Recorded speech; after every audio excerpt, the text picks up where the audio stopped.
하나님은 긍휼의 하나님이라 그럽니다.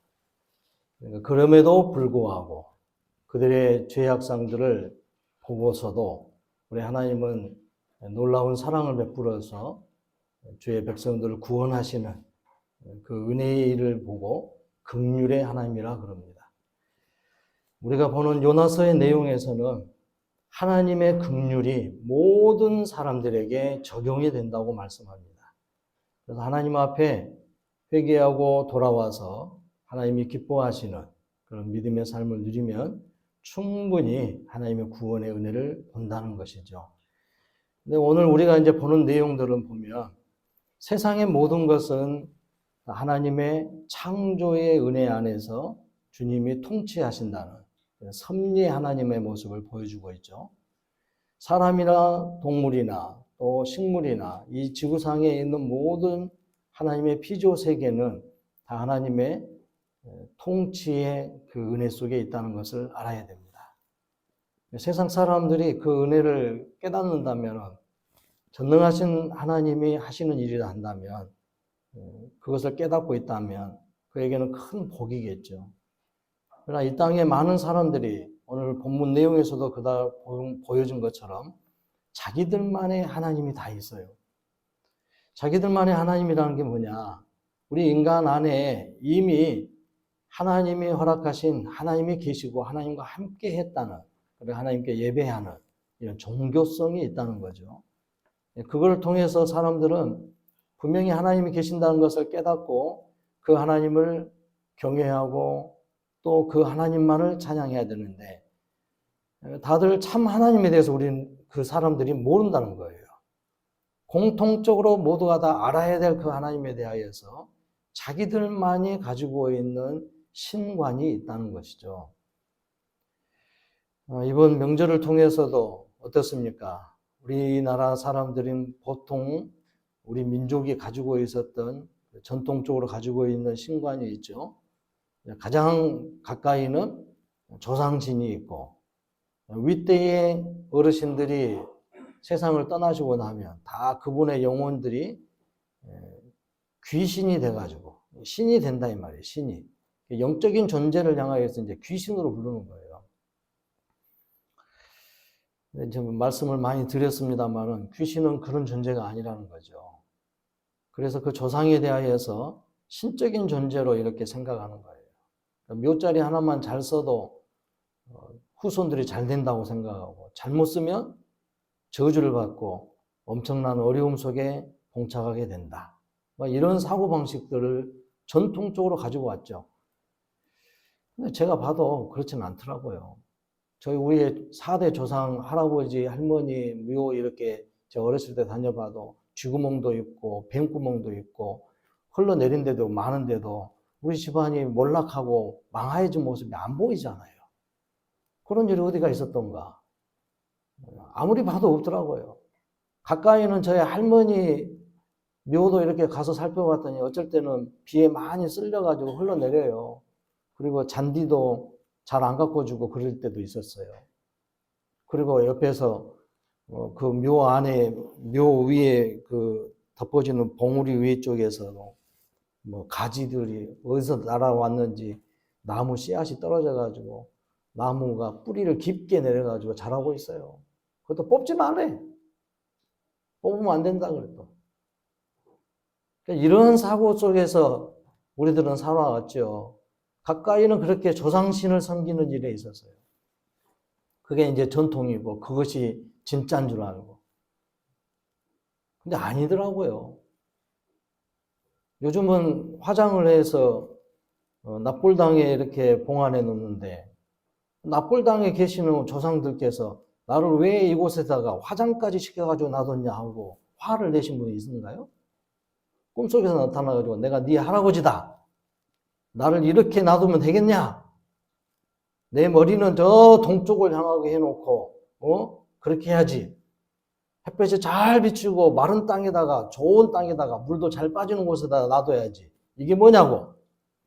우리 아버지가 아마 얼마 전에 오정석 집사님도 그러고 몇 년 전인가요? 1년 전인가 2년 전인가요? 아마 화를 내셨을지도 몰라. 그 납골당 지하에가 물이 차가지고 난리가 난 적이 있었죠. 그럼 그분들이 일어나가지고 그냥 화를 내가지고 후손들한테 그냥 뭔가 저주를 내려야 되지 않겠어요? 그런 일이 없단 말이에요. 나름대로의 그 신관 때문에 하나님이 이제 마음이 많이 아프죠.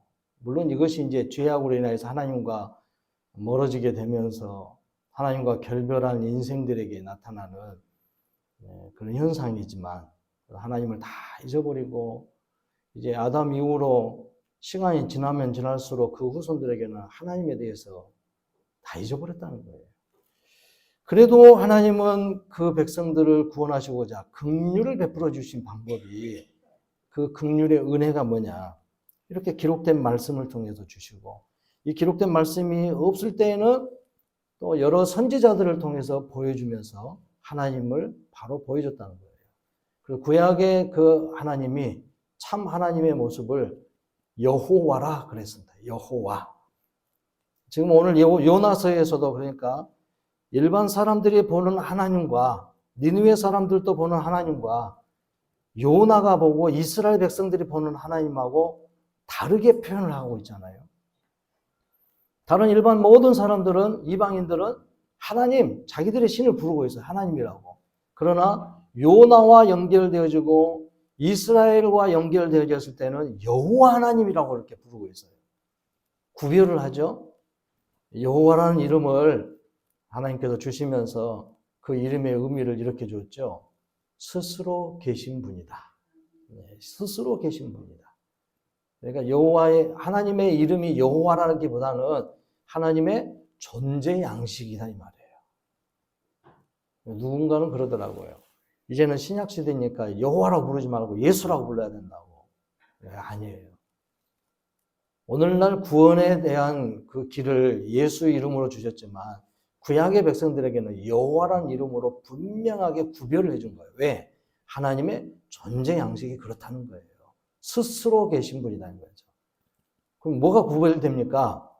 다른 신들은 사람들이 만든 신이다 했다는 거죠. 그러니까 다른 신들은 만들어진 신이지 그게 어떻게 스스로 있는 존재냐 이 말이에요. 그러니까 하나님은 우리의 참 하나님은 여호와시다. 스스로 계신 분이다 하는 겁니다. 우리는 하나님에 대한 바른 신관을 분명히 가져야 되겠죠. 오늘 이제 요나서 바로 요나라는 선지자를 통해서 그 하나님도 잘 모르는 사람들을 향하여 그들이 범죄했다고. 그러면 아수르에 있는 니느웨 성에 있는 사람들이 뭐가 얼마나 어떤 죄를 범했습니까? 이 사람들은요 아주 사람들이 잔인해요. 물론 바벨론 사람들도 그러지만 아수르 사람들은 얼마나 심각하게 잔인하냐면 열왕기 하의 내용들을 보면 이제 알고 있겠습니다만은 북왕국을 침범하고 또 다른 나라도 마찬가지입니다. 다른 나라도 침략했을 때에 그 피정복민들, 침략한 그 거주민들을 향하여서는 아주 잔인하게 행동을 했어요. 뭐 약탈하고 뭐 이런 것은 아무것도 아니고요. 사람 생명을 우습게 여기고 사람 생명을 죽이는 일에 오히려 즐거워했던 사람들. 어린아이 생명은 아무것도 아닌 것처럼 동물로보다 더 못하게 여겼던 거예요. 어린아이들을 소위 패대기 치는 거죠. 그냥 막 아무데나 집어 던져가지고 죽이고 이런 식으로 해서 살인을 일삼는 아주 잔혹하고 악독한 백성들입니다. 근데 그러한 일들을 하나님께서는 이사야 선지자를 통해서 이렇게 또 예언을 하죠. 말씀을 합니다. 징계를 하겠다 할 때에 그 묵시의 말씀들이 아수르뿐만이 아니라 바벨론도 그러고 이스라엘 백성들의 범죄를 위해서 그들을 들어쓰는 인간 막대기다 이 말이에요. 인간 매로 사용했는데 이들이 한 대만 때리라고 했는데 10대, 100대를 때린다는 거예요. 그러니까 그만큼 자신들의 욕심과 잔혹성을 드러내면서 섭리하시고 자연의 모든 그 질서 가운데서 함께 하시는 그 하나님의 그 통치, 다스림에 대하여 제대로 인정을 안 했다는 것이죠. 그러니까 자기들의 욕심껏 피종국민들을 학대하고 억압하고 잔혹한 행위를 통해서 그들의 생명을 빼앗는 이러한 무지한 모습들을 보였다는 겁니다. 그러니까 하나님이 그들을 향하여서도 그냥 좌시하지 않겠다. 그냥 놔두고 보지 않겠다는 거죠. 그래서 그들도 반드시 이스라엘이 받는 징계에 그 못지않게 그들도 징계받고 그들로 회개하지 않고 돌아오지 않으면 그들도 결국은 멸망의 길로 들어선다는 것이죠. 그거에 대한 대표적인 모습이 지금 요나서라는 거예요. 요나서. 근데 이제 아주 중요한 부분이 이겁니다. 요나라는 선지자의 이름이 어떤 거냐? 비둘기라는 말이에요. 비둘기. 비둘기가 어떤 상징적인 모습들이 있습니까? 순결성을 표현하기도 하고, 또는 이제 우리가 여기서도 자주 들립니다만, 제 아내가 한번 그러더라고요. 구구, 구구, 구구, 구구, 구구, 우니까, 낮에도 울어.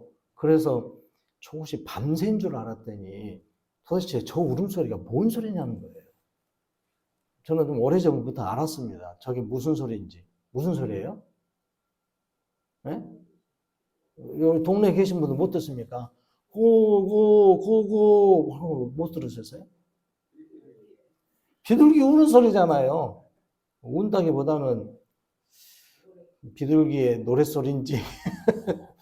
근데 보통 그 소리가 너무 구슬프게 들리니까 비둘기는 순결한 새이기도 하면서 이런 구슬피 우는 뭔가 사연이 많은가 보다 이렇게 생각하는 분들이 많잖아요. 보통 그렇게 알려져 있습니다. 그리고 비둘기에 대해서 또 이런 걸로 많이 사용하죠. 비둘기가 귀소 본능이 아주 높아요. 즉 자기 집을 찾아온다는 거예요. 그러니까 한번 자라기 시작하고 부화돼가지고 자라기 시작한 그곳은 자기 집이요. 절대 거기를 안 떠나요. 비둘기는 습성이 그렇다는 겁니다. 그런 습성 속에 있다 보니까 비둘기를 과거에 우편 배달부로 많이 사용했죠. 멀리 전쟁터라든가 어디 가게 되면 자기 집에 있는 비둘기를 가지고 가요. 잘 보존해가지고 새장이라든가 이런 거 넣어가지고 가지고 가.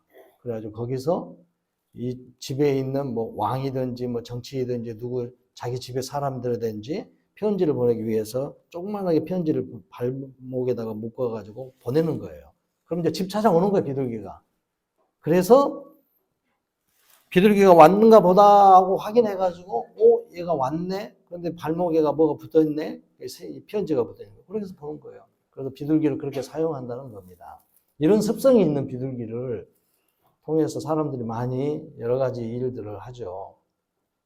또 하나님 앞에서 재물을 바치는 사람들 중에서 가장 가난하고 어렵게 사는 사람들이 재물 바쳐야 될 여력이 안 된 사람들이 비둘기를 바치게끔 했습니다. 이렇게 이제 사용되는 비둘기인데 요나라는 선지자의 이름이 비둘기라는 거예요. 이런 습성을 가지고 이런 보여지는 내용을 가지고 비둘기 같은 선지자를 전령으로 보내는가 하면 하나님의 편지를 보내는 거죠. 어디로 보내요? 이방인 아수르의 수도인 니느웨 성에다 보내는 거예요.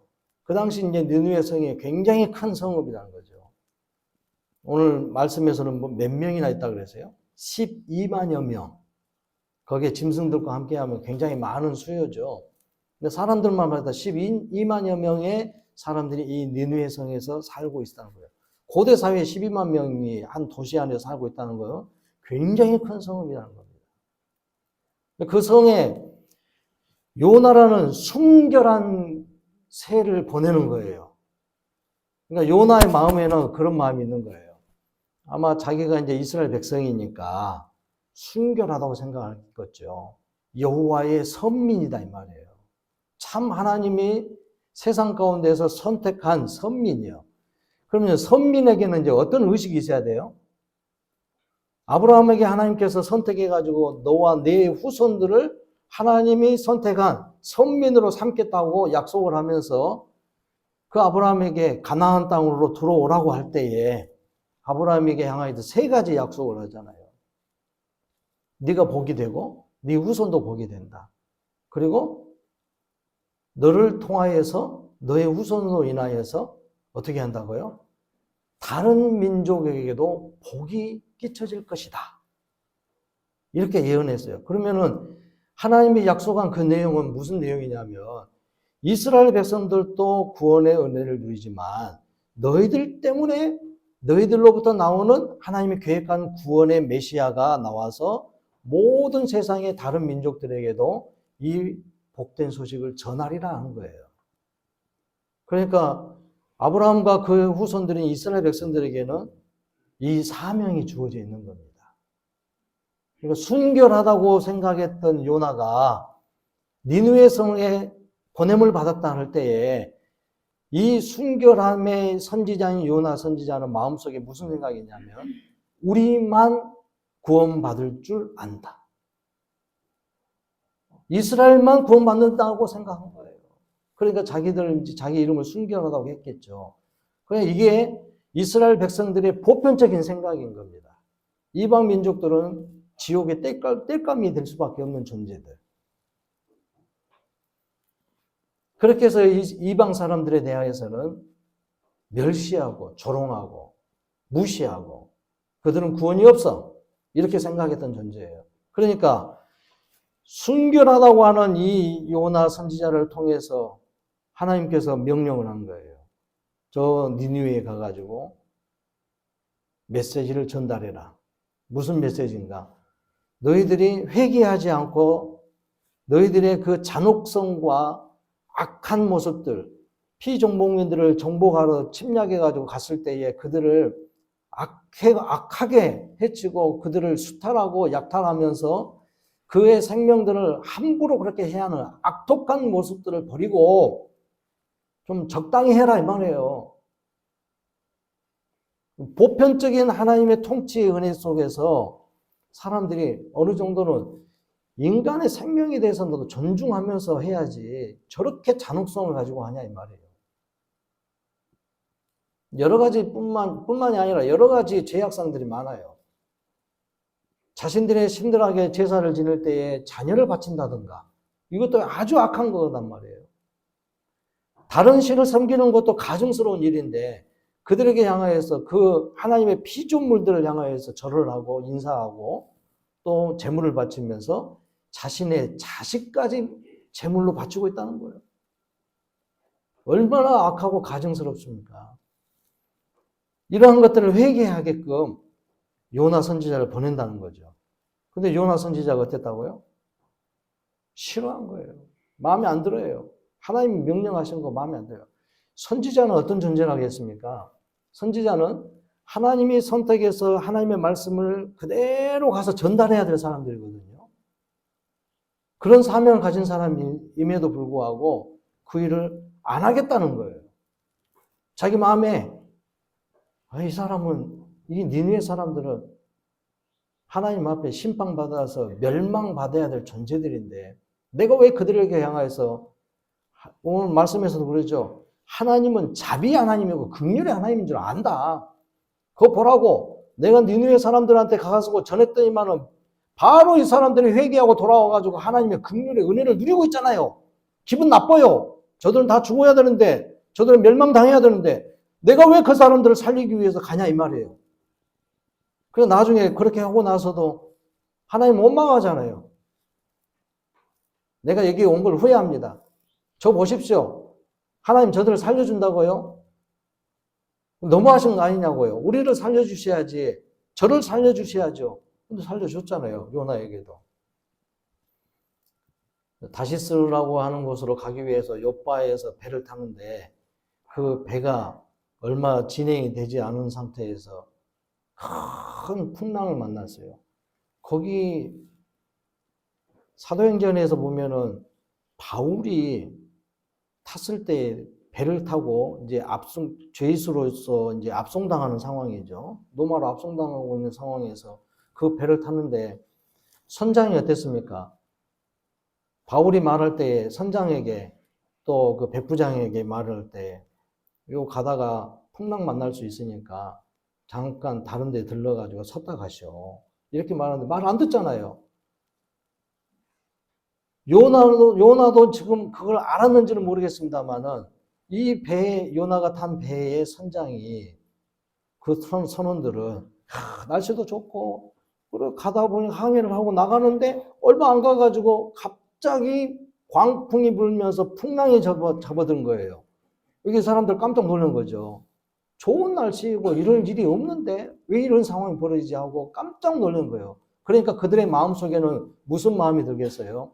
막 짐도 버리고 막 이렇게 하면서 어쨌든 이 난파되지 않기 위해서 이 배가 깨질 것 같을 정도로 엄청난 광풍이 불고 파도가 몰아치잖아요. 그러니까 이것을 방어하기 위해서 배를 어떻게든 보존하기 위해서 짐도 버리고 어떻게 살아보려고 하는데 안 되니까 그들의 마음속에 뭐래요? 자기들의 신을 찾잖아요.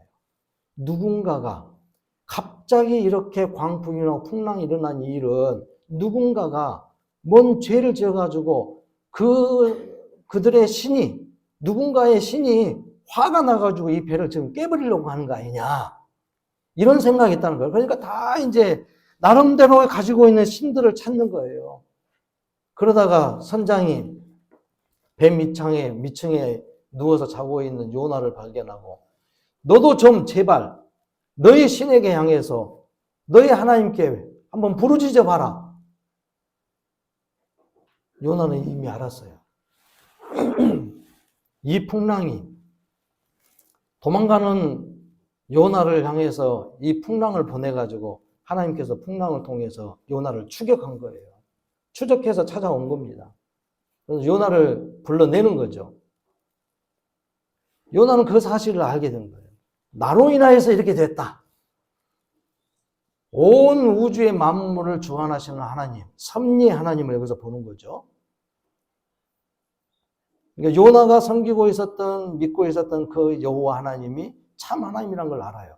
그러면서 선원들과 선장과 거기 타고 있는 여러 상인들도 있겠죠. 그들에게 향하여서도 내가 믿고 있는 여호와 하나님께서 나 때문에 지금 이 풍랑을 보내신 거다.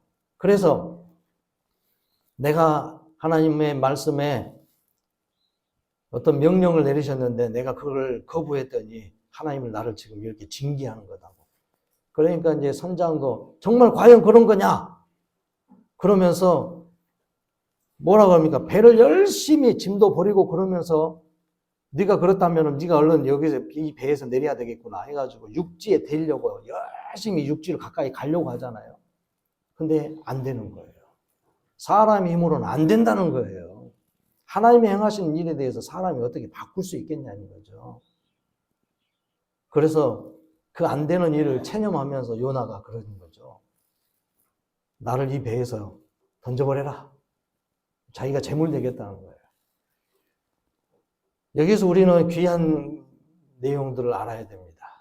하나님이 범죄한 인간들이 사망 중에 거하고 있는 인간들이 구원받을 길을 찾고 있는데 어떤 방법으로든 안 되는 가운데 하나님이 긍휼을 베푸셔서 그의 아들 이 땅에 보내주신 거죠. 그래서 그분이 그 아들 예수 그리스도께서 우리의 온 인류를 구원하시기 위하여서 친히 제물되는 거예요. 그러니까 요나는 그걸 알았던 거예요. 내가 하나님 앞에 드려지게 되면 배에서 던져버려라. 그러면 자기도 죽으니까 하나님 명령 이제 안 지켜도 되겠구나. 이것도 있겠죠? 이런 마음도 있을 거예요. 요나는 분명히 이거 화토 치신 분들은 그런 거 하겠죠. 일타쌍피? 이런 건가요? 한 번 때리고 두 개의 피를 얻는 이런 식으로 하는 건가요? 아마 이런 생각들로 해가지고 요나는 자기를 버리라는 거겠죠. 한마디로 이제 제물로 바쳐지는 거죠. 하나님 앞에 바쳐라. 나 때문에 그런 거니까. 과연 그러겠느냐? 그러니까 제비 뽑은 것도 딱 걸려들고 그래서 요나를 바친 거예요. 여호와 하나님이시 우리를 살려주십시오 하고 바쳤어요. 그랬더니 조용해지잖아요. 그런데 요나는 이제 끝이다 하고 좋다고 들어갔지만 하나님이 큰 고기를 준비해가지고 또 삼켜버리네. 그래 놓고 살려놨어. 아이고, 참. 여러분, 오늘 우리의 모습이요, 이게. 사실상은. 하나님이 허락하는데, 예, 아멘, 하겠습니다 해놓고는 안 하잖아요. 어째 권사님 오늘 기도문도 안 써갖고 오셨어? 안 한다니까, 이렇게. 하시라게도 써갖고 오셔야 돼요. 그래도 짧게 잘 하셨습니다만, 조금 더 짧게. 울먹울먹 하시려고 하고 잘 안 하시고 잘 견디셔도 감사합니다. 대표 기도는 그렇게 하시는 거예요. 어쨌든 우리의 사람들은 하나님의 말씀 앞에서 자꾸 거부하면서 어떻게 하면은 안 지키려고 애를 쓰는 거예요. 우리 본성 자체가 그런다니까요. 기어이 안 하게 만들어. 하세요. 광고 시간 때 또 말 안 하기 위해서 성경 읽기 해서 요거 간단히 가로 채우기 해가지고 그걸 한 번씩 해보세요. 처음에는 한동안 좀 하기가 어려울 겁니다. 왜요? 아니, 책을 읽어본 경험도 없고 그런 습관도 없는데 책을 읽으려고 하니까 힘들겠죠. 당연히 눈도 안 보이고 갈수록 눈은 더 안 보여. 조금 봤다 하면은 막 그냥 뭔가 가려지는 것 같고 안개가 뿌옇게 낀 것 같고 눈이 가렵고 따갑고 요즘 저도 그러더라고요. 그러나 해보셔야 돼요. 성경을 읽다가 시력이 좋아질 수도 있습니다. 아니, 하나님 말씀 읽다 보니까 갖다 그런 데를 열심히 하면 잘하시네요, 다들. 어떤 우리는 하나님 말씀하면은 말씀을 통해서 우리 가운데 하나님이 들어오는 거예요. 말씀이 하나님이니까 그 하나님으로 인해서 우리는 새롭게 되는 겁니다. 요나 같은 심보 가지면 안 돼요. 자꾸 그러죠. 그래서 요나가 잘못이다고 그러잖아요. 요나가 잘못이다고. 그런데 하나님이 그걸 통해서 사흘 동안 물고기 뱃속에 있게 하시다가 나오게 하십니다. 이게 바로 이제 예수 그리스도의 그 모형을 보여준 거죠. 주님도 이 땅 위에서 사람들에게 하나님 보여달라고 어떻게 하면 영생 받겠냐 하고 그 방법이 오직 요나의 교훈밖에 없다는 거예요. 요나 교훈이 여기서 뭘 찾는 건가? 바로 이겁니다. 이 요나가 물고기 뱃속에서 사흘 동안 있으면서 통에 자복하죠. 하나님, 저를 죽여달라니까 왜 안 죽여주십니까? 난 죽을 줄 알았는데 안 죽었어. 왜요? 사명을 감당하라 이 말이죠. 하나님이 헛소리를 하신 건가요? 잘못된 것을 가르친 건가요? 나중에 나오겠습니다만 4장 마지막 부분에 나오잖아요. 뭐라 그래서요? 4장 마지막 부분에 내가 어찌 아끼지 아니하겠느냐? 니느웨에 있는 그 사람들도 내 백성이다 이 말이에요. 자, 너 때문에 그래도 죽을 뻔했던 이 사람들도 네가 생명 바쳐져가지고 재물 돼가지고 이 배 안에 있었던 사람들 다 살렸다. 그런 것처럼 네가 가서 하나님 말씀 전해가지고 니느웨 사람 살려라 이 말이에요. 주님이 오늘 우리에게 향하여서 그 일을 순종하며 하셨잖아요. 예수님이 아버지의 하나님의 그 명령에 따라서 순종하며 자신이 온 인류를 위하여서 대신 제물 되어주고 십자가에 피 흘려 죽으시기까지 하셨다는 거예요. 이것이 하나님의 놀라운 긍휼이라는 것입니다. 너를 통해서 이 뱃속에 있는 사람들도 구해냈으니까 이 배에 있는 하나님을 제대로 모르는 다른 신을 섬기고 있는 이방 신을 섬기고 있는 이 만들어진 신을 섬기고 있는 신도 아닌 것을 섬기고 있는 이들을 살려낸 것처럼 너도 가서 살려내라. 내가 그들을 살려내겠다 이 말이에요. 그래서 사흘 만에 물고기 뱃속에서 토해내게끔 하셔가지고 가게 했어요. 3일 동안 돌아서 니느웨 성을 돌아서 말씀을 전해야 될 사람이 아직도 그 마음에 뭐가 있어요? 이 사람들은 죽어 마땅해. 내가 왜 이것을 해? 아이고, 이 사람들이 하나님의 긍휼의 은혜를 누려가지고 살게 되면은 진멸당해야 될 이 백성들을 살려낸다면은 난 너무 화가 날 것 같아. 아직도 마음속에 그 마음이 응어리져가지고 있으면서 3일 동안 돌아서 하나님께서 멸망하게 하실 거다고 회개하지 않고 돌아오지 않으면 멸망시킬 거다고 하며 심판하리라는 메시지를 전달해야 되는데 하루끼를 갔단 말이에요. 하루만 대충 해가지고 아마도 길게 한번 갔다 왔는지 그냥 에이 귀찮으니까 그냥 짧게 어디 가가지고 시장통 있는데 몇 군데만 들렀다고 왔는지도 모르겠지만 요나가 가면서 하루 동안만 그냥 대충 하고 와버렸어요. 회개하지 않으면 하나님께서 심판하겠다. 너희들의 죄를 자복하지 않으면 하나님께서 심판한다. 40일 후에 이 니느웨 성이 멸망당하리라 하고 외치고 돌아다닌 거예요. 그런데 사람들의 반응이요, 심각하게 하는 거예요. 모든 사람들이 굵은 베옷을 입고 회개의 자리에 늘어서면서 금식하면서 기도하는 거예요. 누구 하나님 앞에 하겠어요? 자기 신하에게 그냥 아무래나 부르짖겠죠. 부처님인지 하나님인지 천주님이신지 하늘님이신지 아무튼 자기들이 그렇게 외치면서 자신들의 삶의 죄악성의 모습들을 다 제거하고 깨달으면서 회개하고 바르게 살려고 애를 썼다 이 말이에요. 그것만 가지고도 하나님께서 그들을 향하여 긍휼을 베푸신다는 거예요. 그렇다면 하나님이 구원의 길을 열어주신 예수 그리스도 안에 돌아온 사람들에게 향하여서는 하나님이 얼마나 기뻐하시겠습니까?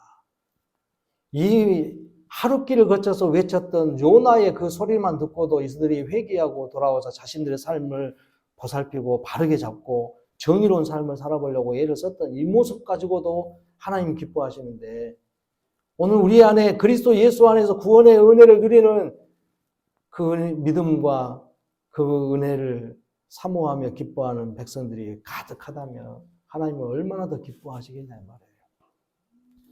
예수님께서 여러 가지 예화 중에서도 그런 예화를 말씀하죠. 잃어버렸던 동전, 잃어버렸던 양, 집 나갔던 아들이 돌아왔을 때에 아버지 하나님이 얼마나 기뻐하시겠냐 하는 모습들을 그런 예화를 통해서 보여줬죠. 이 하나님의 기뻐하실 일들을 우리는 살피셔야 됩니다.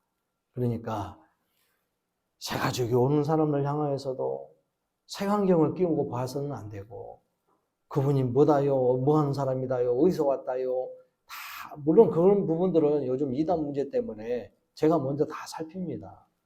그러나 그분들의 상황이 어쩌다 하더라도 내가 저 사람 잘 아는데 저 집은 뭔 일이 있었네, 어쩐 일이 있었네, 그런 것들을 쏙쏙쏙 이야기할 필요도 없는 겁니다. 과거의 일이에요. 우리가 과거의 일을, 자기 자신의 과거 일을 다 드러낸다면은 얼마나 추악한 것들이 많은 줄 아세요? 꺼낼 수 없는 것들이 너무 많은 거예요. 우리가 이 땅 위에서 정직하게 살았다고요? 주님은 말씀하시기를 이 땅 위에 의인은 하나도 없다고 그랬습니다. 모두가 다 죄인이에요. 우리의 속담 속에서도 그렇죠. 먼저서 털어서 먼지 나지 않을 옷이 어디 있냐 이 말이에요. 그렇죠? 우리도 알아, 우리도. 하나님은 그런 가운데서도 긍휼을 베푸시는 거예요. 요나가 그렇게 외치고 와서 보니까 반응이, 니느웨 성의 사람들은 이들을 심각하게 받아들이면서 이들이 회개하고 돌아서고 자신들의 삶을 돌아보는 거예요. 그러면서 하나님 앞에서 정직한 모습을 세워보려고 애를 쓰고 있는 거예요. 그러니까 이런 모습을 보고, 심지어 왕까지 하는 모습을 보고 요나가 이제 하나님 앞에 또 불평한 거죠. 봐보시라고. 주님은 자비 하나님이라고. 하나님 앞에 저렇게 회개하고 돌아오니까 하나님은 그냥 봐주잖아요. 하나님 긍휼을 베풀어 주시네요. 네, 그럴 줄 알았습니다. 아니, 다 죽어야 될 존재들을 왜 살려줍니까? 마음에 안 들어요, 하나님. 그러면서 뭐라 그럽니까? 자기 자신을. 나 이제 이런 걸 보기 싫어요. 나 빨리 죽여버리십시오. 얼른 데려가세요. 누구한테 꼴을 냈는지 모르겠어, 도대체. 나 이런 모습 보고 이제 도대체 이제 못 살겠습니다. 원수 같은 저들이 우리 백성들을 얼마나 괴롭혔는데, 저 원수들이 망해야 마땅하는데, 하나님은 긍휼의 하나님이라 내가 그래서 안 오려고 했잖아요. 내가 그래서 절대 안 오려고 도망가려고 했는 거 아닙니까? 그런데 저를 어찌어찌 해가지고 이게 살려주고 아니 그 배 위에서 뛰어내릴 때는 죽을 줄 알았는데 또 물속에 뱃속에 들어가게 하고 또 토해내게 해가지고 이렇게 끝까지 저를 괴롭힙니까? 얼른 죽여버리세요. 나 얼른 죽고 싶어요. 여러분들 힘들어서 얼른 죽고 싶은 사람 얼마나 많은지 몰라. 참 죄송합니다만 우리 집사님이 오늘 차 타고 오시면서 그러시더라니까. 오면 죽겠네 그러시더라고. 그러지 마세요. 이제는 우리 주님으로 인해서 사는 거예요. 살아야 돼. 어떻게 살아야 돼요? 아직 자기 집으로 돌아가지 않은 자녀들에게 복음을 전하세요. 여러분들 그렇게 끔찍이 사랑하고 좋아하고 애지중지하는 자녀들이 영원한 멸망의 길로 간다고 한다면은 어떻게 생각하실랍니까? 요나처럼 그런 마음을 갖고 있지는 않겠죠. 그들도 구원받아야 되지 않겠어요? 여러분의 아직 믿음 안에 있지 않는 자녀들 주님 앞에 돌아와야 되지 않겠습니까? 긍휼히 하나님은 회개하고 돌아오면 그리스도 안에 돌아오면 구원해 주신다는 거예요. 믿습니까?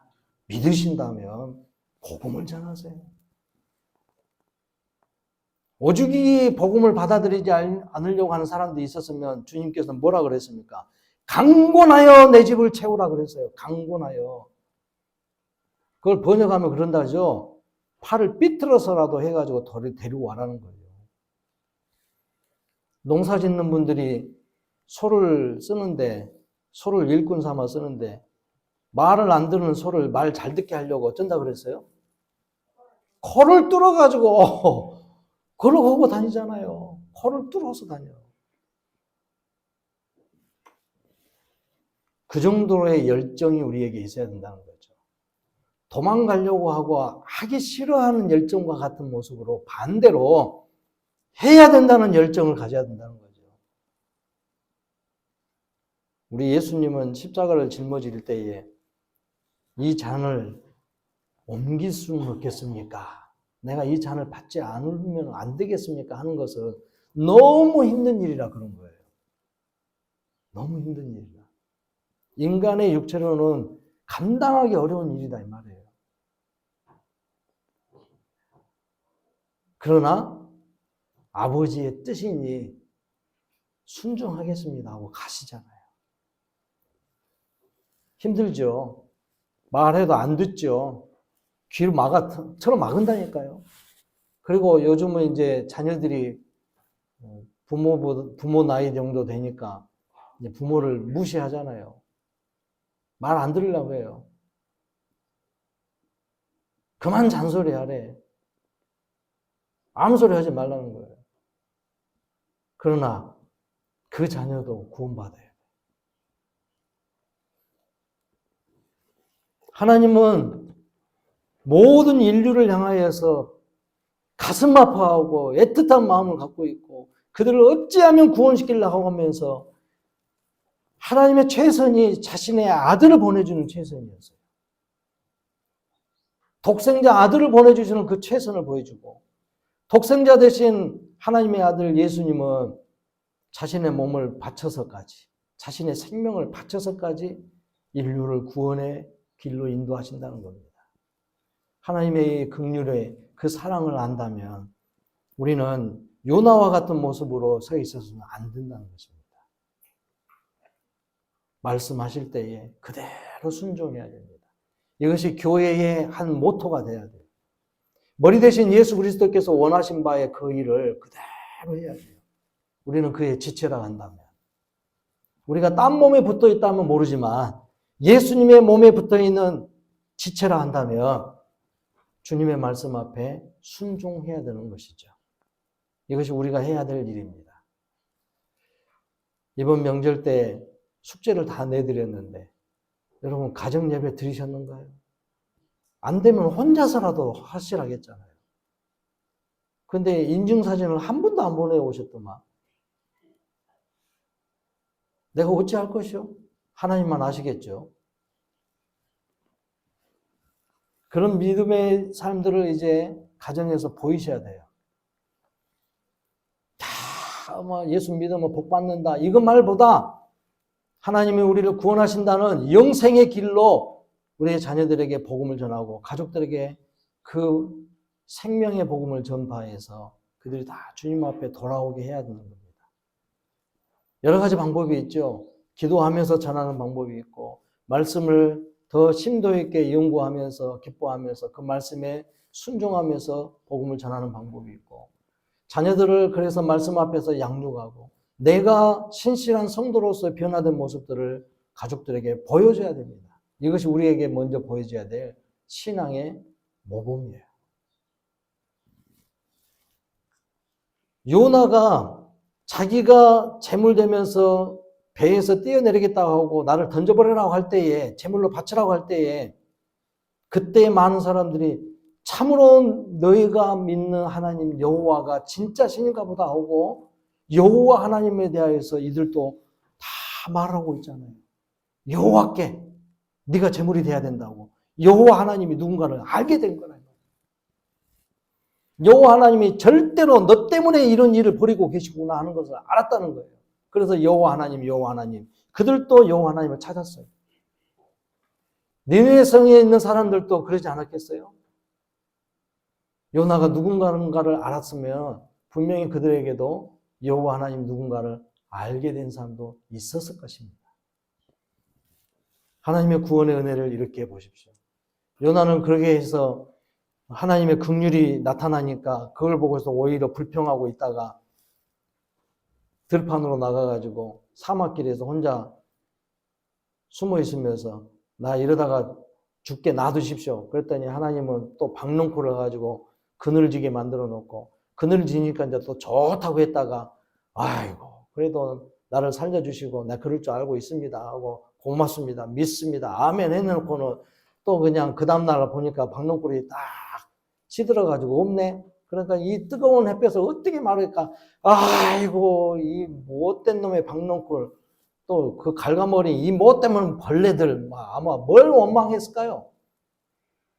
이것을 보고 하나님께서 그러잖아요.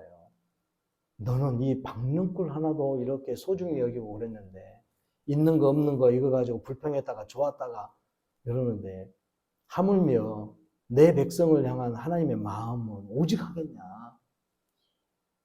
니느웨 성에 있는 백성들은 내 백성이다 이 말이에요. 하나님의 백성이다 이 말이에요. 구원받을 백성이다 이 말이에요. 여러분만 가려고 생각하지 마시고 아마도 우리의 모습이 복음을 전하지 않으면 요나 같은 심정인지 몰라. 여러분의 마음은 안 그런다 하겠지만은 아니 가족들에게 믿지 않는 가족들에게 복음을 전하지 않고 있는 모습을 보면 요나 같은 존재다니까요. 요나 같은 생각을 하고 있는지도 몰라. 죽든지 말든지 냅둬보시오. 그런 심보는 아니겠지만은 그렇게 보여진다는 거예요. 그게 사실상은. 그리고 이제 핑계 대는 것이 때가 되면 알아서 올 거예요. 누가 때가 되면 알아서 와요. 하나님의 때는 언젠데 하나님의 때가 그 사람들이 알아서 올라갈 때에 그 전날 오면 어떻게 하시려고 그래요? 예수님이 그 전날 오면 어쩌냐고. 그 사람의 때가 내일인데 예수님 오늘 오시면 어쩔 거예요? 그럼 누구 때를 맞춰야 돼요? 하나님의 때를 맞춰야죠. 하나님은 모든 사람들을 그렇게 다 아끼고 계십니다. 그러니까 우리의 생각과 우리의 판단을 하지 마시고 주님이 하시는 대로 순종하고 주님이 말씀하신 대로 말씀하고 그렇게 살아가면 하나님의 놀라운 구원의 은혜가 우리 가운데 풍성히 임하게 될 줄로 믿습니다. 그래서 신실하게 순종하는 믿음의 성도들 다 되시기를 주의 이름으로 축복합니다.